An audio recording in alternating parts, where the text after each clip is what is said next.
Okay, so I'm going to tell you guys two stories, and one of the stories is of something that I just learned, and they're about both sets of grandparents. I've been meaning to dig up my handy dandy baby book anyway, because I need to show y'all some toxic stuff my mother was on, but that's beside the point. My mother wrote in my baby book actual crimes that were committed by my grandfather and my grandmother.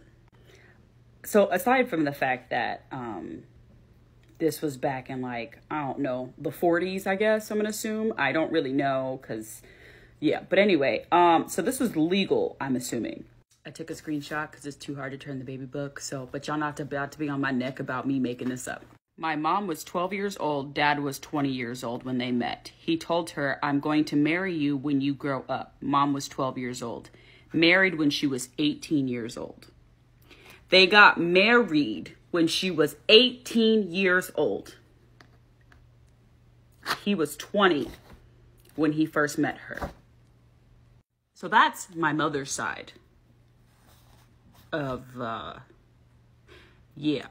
My grandfather, I just learned this. My grandfather was like my best friend growing up. And I learned this, I don't know, a while ago. My grandfather unalived himself when I was, gosh, I don't even know. I remember how old I was. And I think it was like 2008. So 15 years ago, 15 years ago, coming up very soon, my grandfather unalived himself. And I didn't realize at the time what it meant when he said that the only way he was going to leave his girlfriend at the time's house was in a body bag. And he actually did that.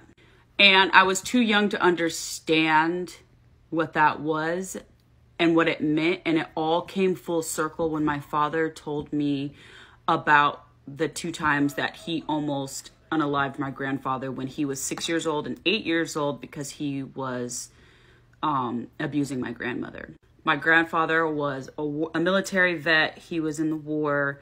And this was I think this was way before or might have been during. I don't know all of the details, but I do know that my grandfather, who was someone that I absolutely love, I still love to this day, was my best friend. He was very, very, very abusive to not only my grandmother, but also my father as well.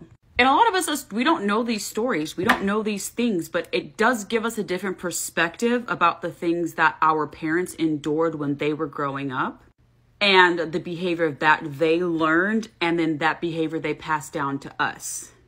But none of it is okay at all.